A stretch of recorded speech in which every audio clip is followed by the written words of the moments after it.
안녕하세요. 뉴스반장입니다. 지금 보실 영상은 지난 27일 과방위 전체회의 긴급 현안 질의에서 유상임 과방위 장관의 황당 발언인데요. 이런 인식이 현재 윤석열 내란 정부의 기조로 보여집니다. 특히 유상범 국힘당 의원의 형인 유 장관의 어이없는 행태는 그 동생의 그 형이라 해도 그 모자람이 없어 보이는데요. 윤석열 내란 정국에서 이 용감한 형제의 놀라운 활약상이 눈이 부실 정도입니다. 사실상 특별히 기대할 것도 없어 보이는데요. 또 시간만 낭비할 게 뻔해 보이는 거죠. 어디서 자기와 똑같은 인간들만 주워 모아 놓은 걸까요? 여야가 논의하고 토론하고 혹은 싸우기도 하고 그러다가 안 되면 표결해서 결론을 내는데 그 절차를 무시하고 다시 여야 합의를 해오라는 것이 맞습니까? 글쎄, 그 현실적으로 양당이 협의해서 뭘 결정하는 것을 근래 보기가 힘들었는데 지금 굉장히 어려운 이 시기에 그래서 계엄을 한 거잖아요. 그런 논리로. 그런데 또 합의를 해오라고요? 그 안 되면 또 무슨 비상적인 상황을 또 만드는 겁니까? 한덕수 대행의 판단을 존중한다고 하셨어요. 국회가 낸 결론, 국민 여론은 한덕수 총리의 입장하고 정반대인데 그것은 존중할 생각이 안 듭니까? 국무위원으로서? 자, 국무위원 전체가 한덕수 총리에 대한 탄핵, 본인들에 대한 국무위원 전체에 대한 탄핵으로 받아들이겠다고 얘기했어요. 거기에 동의한다고 하셨고요. 맞죠? 네, 그렇습니다. 그럼 한덕수 총리 탄핵안 통과되면 사표 내는 겁니까? 아니요, 사표 내는 게 아니라 그것은 이제 스스로 그럼 직무를 정지하십니까? 아니요, 이 정부를 무력화하는 꼴이 되겠죠. 한덕수 총리가 탄핵되면 정부가 무력화됩니까? 왜 그렇게 비약을 시키죠? 비약이 아니라 당연히 지금 그거가 되지 않겠습니까? 행정부가 국회를 무력화하고 있잖아요. 국회에서 의결한 것들을 거부하고 임명동의안 처리했는데 임명 안 하고 그래놓고 모여서 기자회견하면서 한덕수 총리 탄핵하면 우리 모두에 대한 탄핵이라고. 그러면 한덕수 총리 탄핵되면 사표 내세요.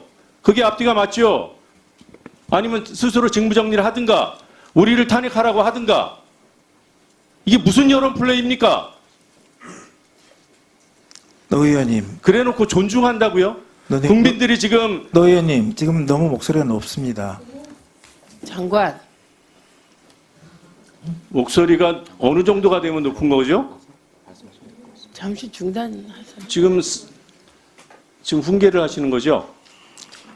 훈계는 지금 노 의원님 하고 계세요. 다 알아듣습니다. 지적하고 주장하는 목소리가 겁니다. 높다고 뜻이 강조되는 게 아니에요. 아니 잠시만요. 이건 화법이에요. 제가 욕을 했습니까? 소리를 질렀습니까? 그래서 고막이 좀 아프셨어요? 답변을 해도 될까요? 이제 해보세요. 글쎄요,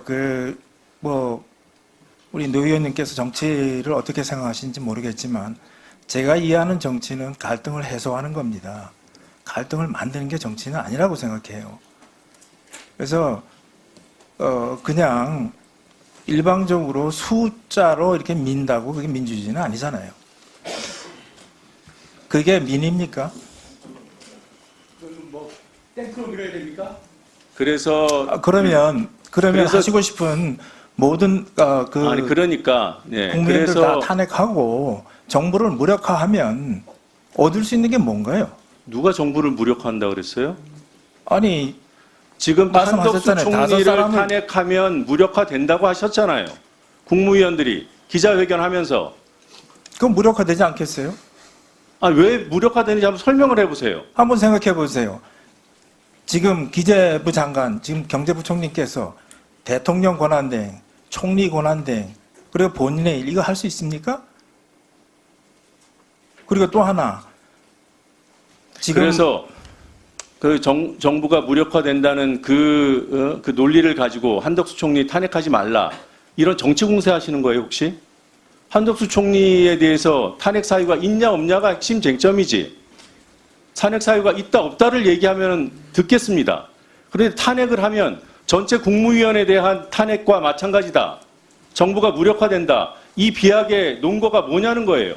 그럴 것이다. 이미 대통령이 탄핵되어 있는 상황입니다.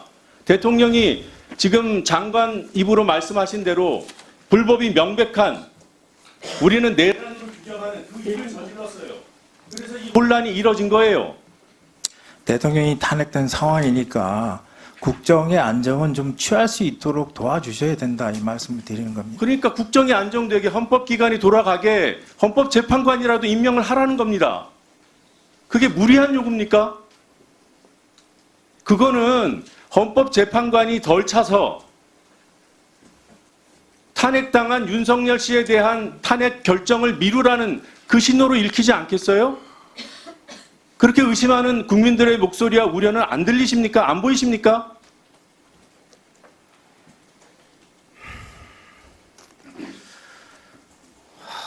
말씀 좀 해보세요. 그게 답답해요. 국회는 의결을 했잖아요. 그런데 의결을 했는데 권한대행이라는 분이 여야 합의를 해오래요. 이 논란의 쳇바퀴를 계속 돌리면 누가 이익을 보겠습니까? 내란 수기 윤석열과 내란 공범 국무위원들 누구 하나 정상적인 인간을 찾아볼 수가 없는데요. 굳이 이렇게 시간을 낭비해가며 순서대로 한 명씩 탄핵을 해야 할 이유가 있을까요?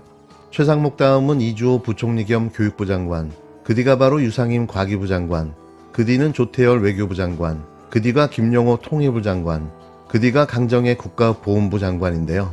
점입 가경입니다. 내란 대행 한덕수가 탄핵당했지만 그 대행의 대행인 최상목 경제부총리도 만만치 않아 보이는데요. 또 시간을 질질 끌 기미를 보이고 있는 거죠. 지금 관심은 대통령 권한대행을 맡게 된 최상목 경제부총리가 헌법재판관 임명을 거부한 한덕수 총리의 뒤를 따를지 여부인데요. 지금 보기에는 바로 뒤따라 탄핵을 해야 되지 않을까 싶습니다. 대통령 권한대행을 맡게 된 최상목 경제부총리는 현 상황을 국가비상 상황으로 규정했는데요. 시작은 한덕수의 데자뷰를 보는 걸로 시작됐습니다. 헌전사상 초유의 국가 비상 상황입니다. 한치 앞도 가늠할 수 없는 정치적 불확실성이 국가 안보를 위협하고 있습니다. 헌정사상 초유의 국가비상 상황을 만들어낸 게 누굴까요? 국민입니까? 민주당입니까? 이재명 대표입니까? 누워서 침을 뱉고 있는 대행의 대대행. 나라 꼴이 참 잘 돌아갑니다. 최상목 대대행이 가장 먼저 했어야 할 일은 대국민 사과였는데요. 역시나 그 밥에 그 나물, 변변상종인 거죠. 최 부총리는 주말 공식 외부 일정 없이 내부 업무 보고를 받으며 권한대행으로서 첫 주말을 보낼 것으로 알려졌는데요. 기획재정부 관계자는 최 권한대행이 공석인 헌법재판관 후보자 3명에 대한 임명 여부에 대해 특별히 말할 것이 없다고 전했습니다. 국정안정을 최우선 과제로 내걸었지만 막상 내란이라는 불확실성 해소에는 여전히 미적거리고 있는 셈인데요. 그가 대행을 맡아 가장 먼저 했어야 할 일은 바로 헌법재판관 후보자 임명인데 또 낌새가 이상한 거죠. 여야 합의를 이유로 헌법재판관 임명을 거부한 한덕수 총리와 다른 선택을 할지가 관심이었는데요. 돌아가는 상황을 보면 이미 답은 나온 듯 싶습니다. 내란 공범 혐의가 짙었던 한 총리와 달리 최 부총리 스스로 비상계엄을 강하게 반대했다고 말한 만큼 야권은 재판관 임명으로 과오를 속죄하라고 압박하고 있는데요. 다만 최 부총리 스스로 권한대행의 역할은 제한적이라고 들었다고 말한 만큼 당장 헌법재판관 임명에 나설지는 불투명합니다. 공포시한이 닷새밖에 남지 않은 내란 특검과 김건희 특검법에 대한 결정도 최 권한대행 손에 넘어갔는데요. 정부는 올해 마지막 국무회의를 오는 31일 여는 만큼 두 특검법에 대해 어떤 결정을 하느냐에 따라 최 권한대행의 운명도 판가름 날 것으로 전망됩니다. 이 내란 정권의 국무위원에게 무슨 기대를 할까요? 민주당이 제안했던 묘수가 필요한 시점이 아닐까 싶은데요. 한꺼번에 5명의 국무위원을 탄핵시켜 국무회의를 무력화하는 방법이 가장 효율적이지 않을까 생각됩니다. 더 이상 시간 낭비는 그만하고 더 공격적이고 과감한 선택이 필요해 보이는데요. 비정상적인 인간들에게 정상적 판단을 요구하기엔 무리로 보여집니다. 대통령도, 국무위원도, 국힘당 의원들도 모두가 다 비정상입니다. 저는 오늘 상임위 분위기에 정말 깜짝 놀랐는데요. 지금 비상계엄이 일어난 지 24일이 지났어요. 그리고 내란 수계 윤석열은 탄핵 소추가 돼 있고 국민의힘은 내란 수계를 배출한 정당이에요. 국민들이 다 보고 있어요. 저는 아까 국민의힘 의원들의 발언이나 태도를 국민들이 어떻게 평가할까 정말 고민해 보시길 바랍니다. 그리고 오늘 유상임 장관도 예전 같지 않게 다른 모습을 봤어요. 저분이 저런 모습이 있나? 뭐가 그렇게 떳떳합니까? 지금 나라가 이렇게 된데 지난번에 국회 본회의장에서 김문수 장관 빼고 다 90도로 고개 숙여서 사과했어요. 국무위원들. 맞죠? 네, 비상계엄에 찬성한 사람은 한 사람뿐이 없었습니다. 국방부 장관 한 예, 사람. 그 얘기를 묻는 게 아니에요. 그날 사과했어요. 근데 오늘 장관의 태도를 보면 그게 사과였나 싶어요. 그리고 국무위원들은 무한 책임이 있어요. 내란 속에 윤석열이 저렇게 되게 한 거에 대해서 공동의 책임이 있는 거 아니에요. 국무위원들은. 아니, 질문한 거 아니에요. 공동의 책임이 있는데 국회에 와서 저렇게 뻔뻔하게 답변을 하고 있어요. 유상임 장관도. 저 오늘 깜짝 놀랐는데 완전히 다른 모습을 봤어요. 유상임 장관의. 말씀하세요. 제가 무슨 제가 뻔뻔한 묻지 않았어요. 가만히 계세요. 그리고 아까 노종면 의원이나 여러 의원이 얘기했지만 국회에서 탄핵 소추했어요. 그리고 국민의힘 의원도 12명이나 찬성을 해서 탄핵이 통과가 됐어요. 국회의 권한이고 국회는 표결을 통해서 결정을 하는 거 아닙니까? 지금 국정을 안정하려면 탄핵을 빨리 진행시켜서 결론을 내줘야 될 거 아니에요. 불확실성을 없애고 그래야 경제가 살 거 아니에요. 지금 국무위원들 국민들이 신뢰한다고 생각하세요? 한번 답변해 보세요, 유 장관님. 국무위원들 지금 국민들이 신뢰한다고 생각하세요? 이은규 의원님.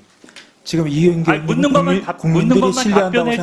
생각하십니까? 묻는 것만. 국무위원들 유상임 장관. 신뢰한다고 생각하시냐고요? 아니, 이은규 아니요, 의원님. 저는 이은규 의원님. 정당한 질문을 드리는 거예요. 중단하세요. 중단하세요. 유상임 장관 오늘 왜 그러십니까? 아니 위원장님이 왜 끼십니까 여기에? 아니, 어처구니가 없네. 지금 무슨 말씀하십니까? 제가 왜 어떤 말을 못 하겠습니까? 아니 방금 전 말이요. 위원장이 왜 끼냐니요? 위원장은요. 질의응답 과정에서 위원장이 판단할 때 이게 문제가 있다고 생각하면 언제든지 끼어서 조정하는 사람입니다. 그게 위원장의 역할이에요. 지금 그 말씀이 뭡니까? 계속하세요. 위원장한테 지금 무슨 말이에요? 계속하십시오. 뭘 계속해요? 진행하세요? 지금 이 자리에서 진행하러 오셨어요? 판단하러 오셨어요?